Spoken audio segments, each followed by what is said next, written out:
Hello there, my good man. I'll have a double shot of broken pearl necklace and a ruined Zorro showing. I don't think we serve those drinks here. Drinks? After the legendary Arkham series by Rocksteady ended, it seemed as though Warner Bros. Wanted to keep Batman fresh in the mind of gamers, so they licensed the character to Telltale Games, better known as the developer that made everyone ever cry in 2012, and then realized that they peaked early as the quality of the games gradually declined until they financially imploded. But they got a few good attempts in there at bringing their vision of the Dark Knight to life, and today I want to take you back through the first season to see how they did. Because I think, with a few clever reinventions and new ideas, this turned out to be a pretty fresh take on Batman. This review was requested on my Patreon by Gwynblade. I appreciate his help, and I want to give a shout out since he just became a father. So, welcome to baby Elena. She'll be a badass crime-fighting sidekick in no time. If you want to request a review and get a personalized shout out, head over to my Patreon, and of course donating to the lower tiers definitely helps me out too. That's a fine Batmobile. It's nice to have a modern Batman adaptation where he's not driving a tank through buildings for a change. But hey, who can blame him? It's not like he can't afford to pay for the damage. In fact, Bruce Wayne is probably pulling that fancy wallet out to pay for one destructed building or another every night. If you want a wallet that can carry your valuables and fit in a slim utility belt, then check out today's sponsor. This video is sponsored by Exter, the world's largest smart wallet brand, whose goal is to design innovative solutions to the way you carry items. Exter was kind enough to ship me one of their awesome smart wallets so I could unbox it and check it out for you. Right off the bat, I'm struck by how thin it is compared to other wallets. It's like the same size as a typical cell phone, but it still carries just as much for your cards and cash. It has a handy button on it extending all your cards without opening it, which feels useful enough to accompany any crime fighter's set of tools. And of course, it comes in black. What makes it even more revolutionary is this tracking card that comes with it. No competent vigilante detective would risk losing his cash on a night of battling villainy, so it comes equipped with a handy solar-powered tracking card that hooks up to this app on your phone. So this is one wallet you don't have to worry about losing. Whether your identity is a secret or not, identity theft is no laughing matter, but Exter's smart wallets are designed to protect you from skimming and potential thieves with their easy-to-use solutions for always keeping track of your money. Be a smart Dark Knight detective, and try out one of Exter's smart wallets and various other time-saving designs to carry better using the link in the description. Now back to the video. Regarding Telltale Games, I've always had mixed feelings about them when they were in their prime. On the one hand, it's interesting to have a series of games that are so different from your typical AAA blockbuster games. There have been times where I actually got very tired of shooters and massacring infinite waves of vaguely European, vaguely Middle Eastern terrorists. Or space aliens or zombies. Sometimes it feels like all video games are just shooting. And sometimes, that's rad as shit! But sometimes I can get burnt out on it when it's like the 2000th consecutive shotgun head explosion. I'm a man who likes variety. It's a neat alternative to have a game where shotgun head explosions aren't the main objective, and I can sit back and enjoy a nice story. It's also a plus that Telltale offered graphic adventure narrative-based games with licensed characters from big franchises. It's nice to see that a game about Batman can take a form other than the glossy, complex gameplay of the Arkham series. Bruce Wayne and his daily life are such an absolute non-entity in those games because of the heavy action focus that it feels like you're missing out on a substantial part of that character, his duality. But on the other hand, Telltale games all have a handful of the same problems that interrupt their novelty. These games are holding together with duct tape and paper clips because Telltale refused to use a new engine to make these. These games are buggier than Batman's Rogues Gallery. You know what I want.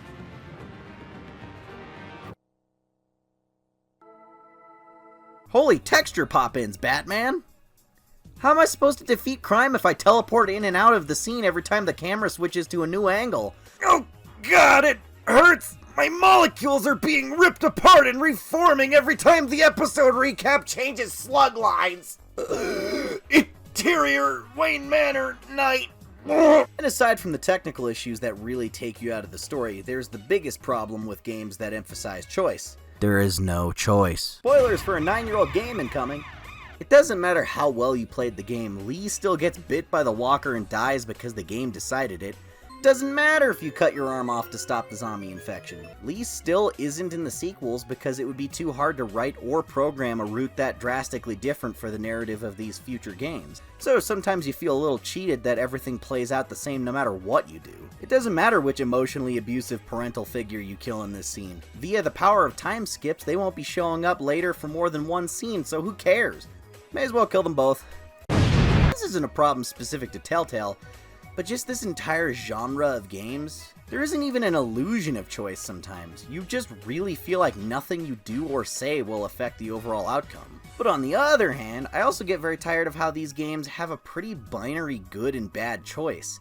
I have this weird experience playing these games where I get mild anxiety when presented with a choice because I feel like I'm going to be punished for them constantly by having scenes taken away, characters killed off early, or having to be forced to sit through additional scenes where characters admonish you for clicking the renegade option. You and me, we're on shaky ground. Jim, listen. No, listen to me. The excessive violence, it can't go on. I understand the idea is to have your choices have consequences, but that feels cheapened when there's a situation where it's really just a flat-out incorrect course of action. This one has consequences, this one doesn't. I want these games to be written and designed under the mantra of, there are no right or wrong answers, just different ones. How about instead of choice A makes everyone hate you and choice B makes everyone love you, make it a little more neutral for both so you don't just look at your options and go, damn, why on earth would anyone ever choose that? I'm not an asshole. Give me more morally gray decisions where some people are down with it and some aren't. And obviously this problem doesn't persist entirely through these games. It's just every once in a while, but often enough that it bothers me. I personally feel like the best Telltale game was The Wolf Among Us, because that one did such a good job of not punishing you for everything you did.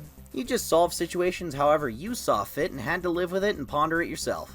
Sometimes other characters would or wouldn't approve, but you weren't punished repeatedly for it.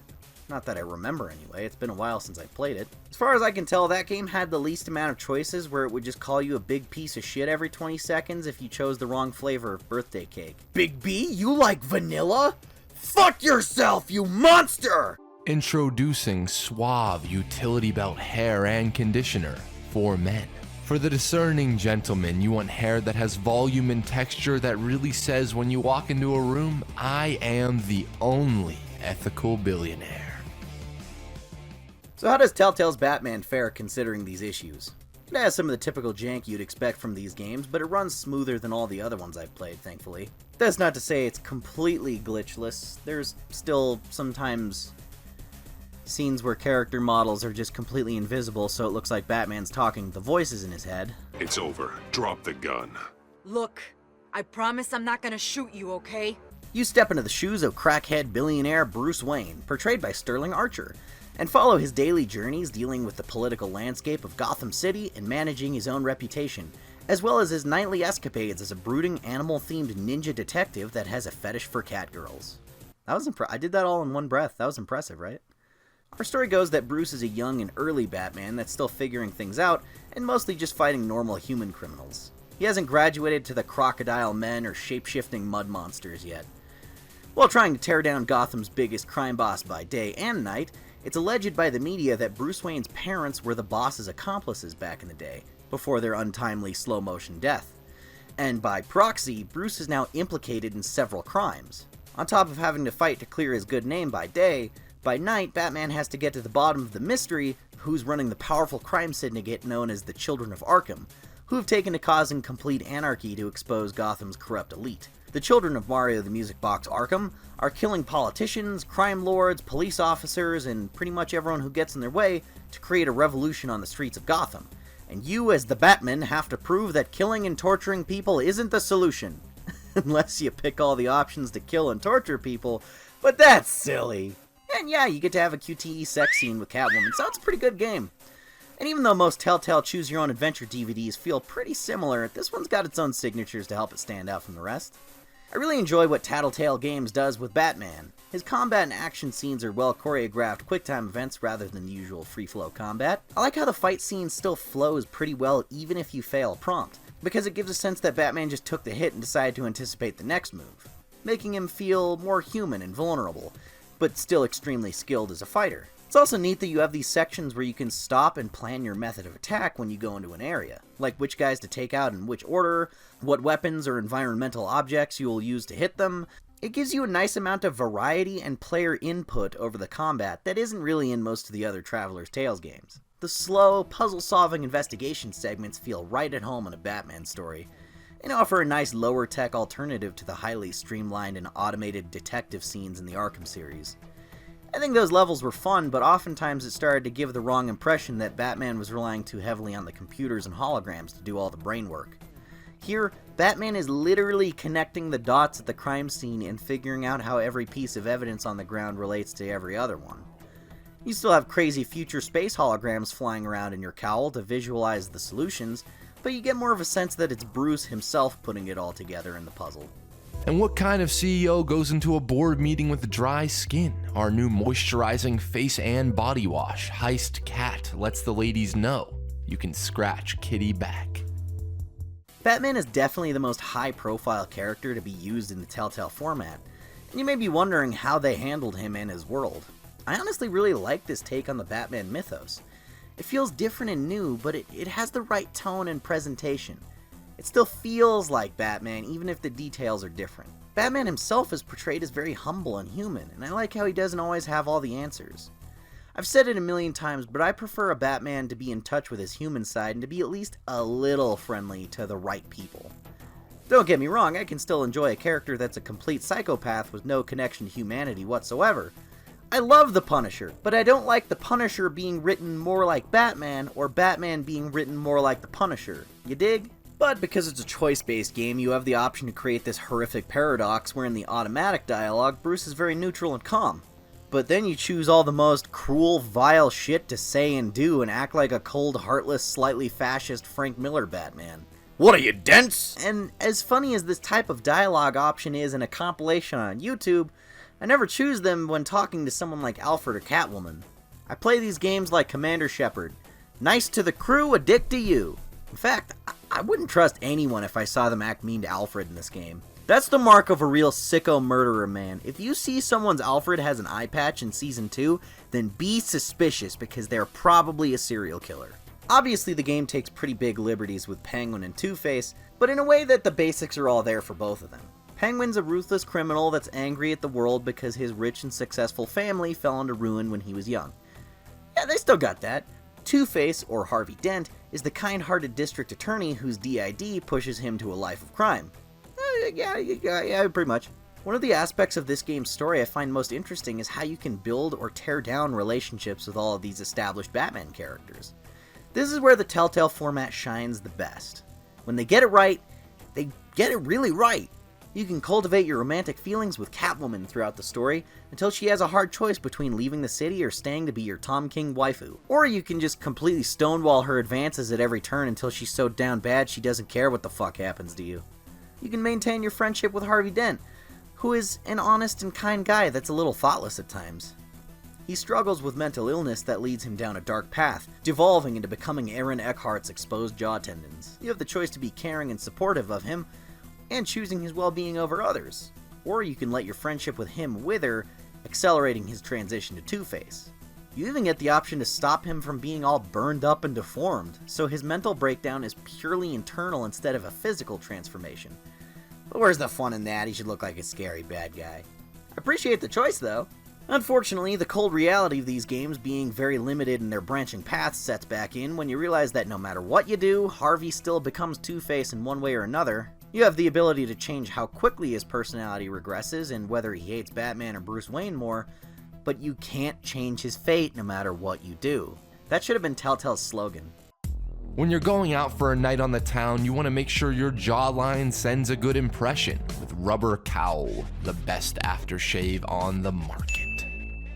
What's there with these characters and storylines is pretty good, but I wish there was a way to have more of an effect on it in Season 1. Telltale does, however, make good use of the character in a way that I think most modern adaptations of Batman could take at least some cues from, acknowledging the big old elephant in the room of all Batman discourse lately. That being... You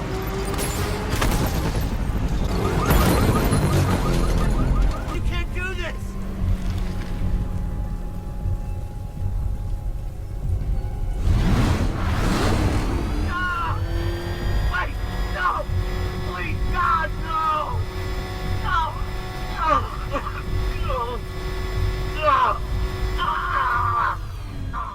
Wait. Batman is... I have to tweet this. The old Batman bad because money discourse. I admire this game's bravery in tackling the subject. Every 2 weeks on Twitter, some brain-dead, clout-chasing android incapable of original ideas or critical thought posts another hot take about Batman being an evil billionaire who beats up homeless people and people of color and the mentally ill.